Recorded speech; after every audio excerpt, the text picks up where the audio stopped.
कड़कनाथ सिंह सेठ के दो बेटे थे। बड़े बेटे का नाम कालू कौवा और छोटे बेटे का नाम बंटी कबूतर था।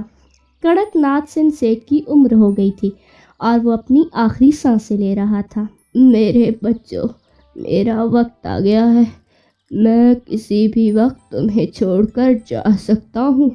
मैंने अपनी ज़िंदगी में कुछ भी नहीं कमाया, इसीलिए बंटवारा किए बिना दोनों भाई प्यार से रहना।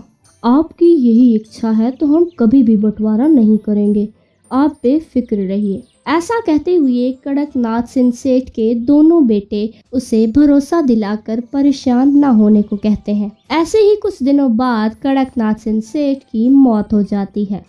कालू और उसकी पत्नी चिड़िया दोनों पुराने ख्यालात के थे और बड़ों की बात का मान रखने वाले थे।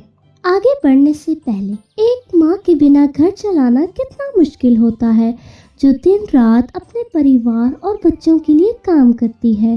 तो अपनी इस प्यारी सी माँ के लिए एक लाइक और एक सब्सक्राइब ज़रूर कर देना, और साथ ही अपनी प्यारी सी माँ के लिए कमेंट में ये इमोजी ज़रूर सेंड कर देना।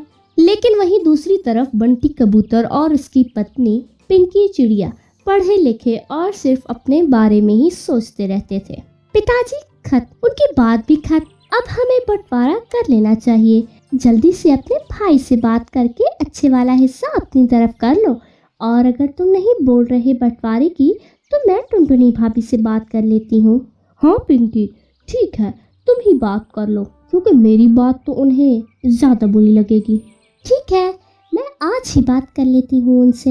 ये कहकर पिंकी चिड़िया टुनटुनी चिड़िया से बात करती है। टुनटुनी भाभी, हमें बंटवारे के बारे में सोचना चाहिए, क्योंकि अब हमारे बच्चे होंगे, उनकी पढ़ाई, उनके खर्चे सब अलग अलग होंगे, इसीलिए हमें बंटवारा कर ही लेना चाहिए। नहीं पिंकी, ऐसा मत बोलो, तुम्हारे कालू भैया को बहुत दुख होगा। हम आपस में मिलजुल कर रह लेंगे, और जो भी घर का खर्चा होगा उसे तुम चला लेना, हम तुमसे खर्चों के पैसे मांग लेंगे, लेकिन तुम बंटवारे की बात मत करो। लेकिन पिंकी चिड़िया कुछ नहीं समझती और वो बंटवारे की जिद लगा लेती है। उनकी बात सुनकर कालू कौवा और बंटी कबूतर वहां आ जाते हैं, और इसी वजह से दोनों भाइयों में झगड़ा हो जाता है।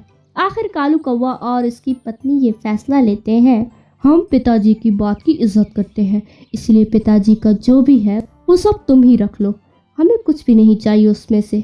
मैंने अपनी कमाई से एक छोटी सी ज़मीन खरीदी थी, हम वहीं पर एक छोटा सा घोंसला बनाकर रह लेंगे। ऐसा कहते हुए कालू कौवा और उसकी पत्नी टुनटुनी अपना सामान उठाकर वहां से चले जाते हैं। उनके जाने के बाद पिंकी और बंटी कबूतर खुशियां मनाते हैं।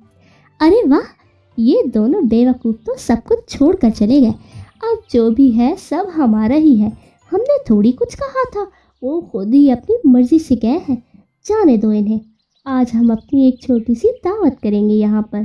कालू कौवा और उसकी पत्नी अपनी छोटी सी ज़मीन में आम के पेड़ के पास अपना एक छोटा सा घोंसला बनाकर रहते हैं। अगले दिन, टुनटुनी, तुम्हें ये आम का पेड़ कुछ बदला बदला हुआ नहीं लग रहा? हाँ, मुझे भी ये पेड़ कुछ मुड़ा सा लग रहा है। ऐसा कहकर पेड़ के पास जाकर देखा तो वहाँ पर एक दरवाज़ा होता है। कालू कौवा और टुनटुनी चिड़िया अंदर जाकर देखते हैं तो वो पेड़ अंदर से बहुत बड़े घर की तरह होता है, और वहाँ सब ज़रूरत का सामान होता है।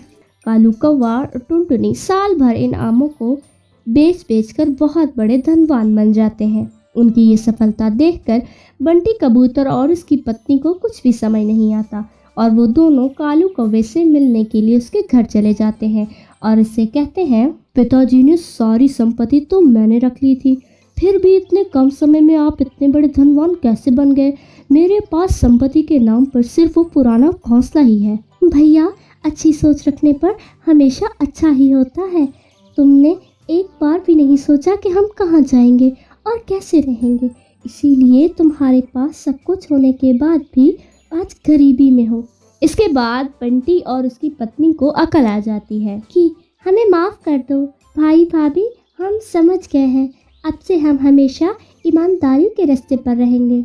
हाँ कालू भैया, हमें माफ़ कर दो, आप दोनों इस घर को छोड़कर गए थे, तभी से हमारे जीवन में परेशानी के अलावा कुछ भी हाथ नहीं आया।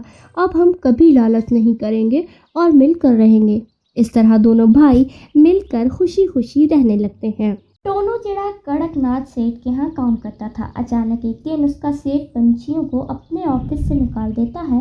इन पंछियों में टोनू का नाम भी होता है। सेठ, आप इस तरह हम पंछियों को काम से नहीं निकाल सकते।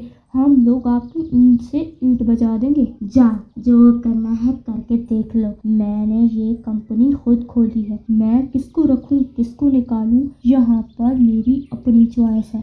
मैं तुम लोगों को एक बात बता दूं, मेरी कंपनी आजकल घाटे में चल रही है। मैं इतने सारे पंछियों का खर्चा नहीं उठा सकता। अब आप लोग यहाँ से जा सकते हैं। टोनू वापस घर चला आता है। इस तरह पूरे 6 महीने गुजर जाते हैं, लेकिन अभी तक टोनू को कोई दूसरी नौकरी नहीं मिली थी। इन्हें घर में पैसों की तंगी हो जाती है। इसी बीच उनकी बेटी के स्कूल से नाम कट जाता है। 6 महीनों से उसके स्कूल की फीस जमा नहीं हुई थी। एक दिन तो हद ही हो गई। अरे जल्दी जल्दी निकलो इस घर से, मुझे तुम लोगों को नहीं रखना। 6 महीने से तुम लोगों ने इस घर का किराया नहीं दिया। अभी के अभी पैसे दो, वरना अभी निकल जाओ यहाँ से। और की जल्दी से इनके घर का सामान बाहर फेंक दे। अरे भैया, ये आप ठीक नहीं कर रहे। मैंने पहले कभी आपके पैसा रोका है? इस समय मेरे पति की नौकरी छूट गई है, इसीलिए मैं पैसा देने में देर कर रही हूँ। रिक्की, जल्दी से घर को ताला लगाओ। मालिक दुकान टोनी की एक नहीं सुनता और घर को ताला लगाकर फौरन वहाँ से चला जाता है। टोनी की नौकरानी उन्हें बेबस और लाचार देखकर उन पर तरस खाकर उन्हें अपने घर ले जाती है। मालिकन, आज से मेरे गरीब खाने को अपना घर समझिए। यहाँ पास के घर में मैं झाड़ू पोछा करती हूँ, वो काम आप कर लीजिए। आपको कुछ पैसे मिल जाएंगे तो राहत होगी। हाँ री, तो ठीक कह रही है। अब वो पहले वाले दिन तो रहे नहीं मेरे। कोई काम कर लूँगी तो बच्चों की देखभाल कर सकूँगी। तब तक टोनी जी भी कोई काम ढूंढ लेंगे। को टोनी की मालकिन घर आती है तो बुलबुल टोनी की शिकायत उससे कर देती है। बुलबुल की माँ बिना सोचे समझे टोनी को घर से निकाल देती है। तब टोनी टुन्नू से कहती है, सुनिए जी, मैं सोच रही हूँ क्यों ना ठेले पर ढाबा खोल लूँ, लेकिन सोच रही हूँ इसके लिए पैसे कहाँ से लाऊं। तुम फिक्र मत करो टोनी, मैंने अपना हवाई होटल गिरवी रखा था। मैं आज ही उसे जाकर बेच आता हूँ और तुम उन पैसों का ढाबा खोल लेना। हाँ जी, अगर खुदा ने चाहा तो हमारे पूरे दिन जल्दी ही गुजर जाएंगे। जल्दी जाइए और पैसे लेकर जल्दी आइए। टोनू अपना हवाई होटल बेच देता है और उन पैसों से टोनी अपना ढाबा खोलती है। टोनी, तुम्हारे हाथ के कढ़ी और चावल बहुत स्वादिष्ट है। आज तक मैंने ऐसे कढ़ी और चावल कहीं भी नहीं खाए। हाँ हाँ बहन, बिल्कुल सही कह रहे हैं और दाम भी बिल्कुल सही है। धीरे धीरे टोनी के ढाबे पर भीड़ लगने लग जाती है। टोनी इतनी दयालु थी कि वो गरीबों को मुफ्त में खाना खिलाती थी। एक दिन टोनी होटल के सामान लेने बाजार जा रही थी कि तभी वो देखती है, अरे ये गुंडा मवाली तो मालकिन की बेटी से ज़बरदस्ती कर रहा है। मैं कैसे मालकिन की बेटी को इससे बचाऊं?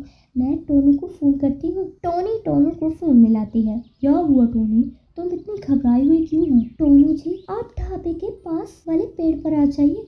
वहाँ एक गुंडा मालकिन की बेटी को छेड़ रहा है और वो बदतमीजी कर रहा है उससे। साथ में 2-4 पुलिस वालों को भी लेते आइएगा। अच्छा, मैं अभी आता हूँ। टोनू जल्दी इंस्पेक्टर को लेकर वहाँ पहुँच जाता है। डॉक्टर साहब, जल्दी से इस गुंडे को गिरफ्तार कर लीजिए। इंस्पेक्टर जल्दी ही कालू बदमाश को पकड़ कर ले जाता है। टोनी बहन, मुझे माफ़ कर दे, मैंने तेरे साथ बहुत बुरा किया है। इतनी देर में बुलबुल की माँ भी वहाँ पहुँच जाती है। टोनी, आज तूने मेरी बेटी को बचाकर बहुत एहसान किया है मेरे ऊपर। मैं भी आज तुम्हारे लिए एक ऊपर एहसान करना चाहती हूँ।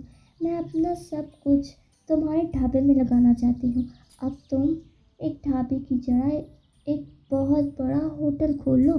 टोनी, ना मत कहना, मुझे बड़ी खुशी होगी। मालकिन, आज आपकी वजह से मेरे होटल को तरक्की मिली है। इस होटल का उद्घाटन आप ही करें। हाँ हाँ टोनी, क्यों नहीं। तुम जैसी नेक और भरी चिड़िया की मदद करके मुझे बड़ी खुशी हुई। अब बिना वक्त ज़ाया किए होटल का उद्घाटन करते हैं। टोनी के अब गरीबी के दिन कट चुके थे। अब वो हंसी खुशी अपने परिवार के साथ रहने लगी।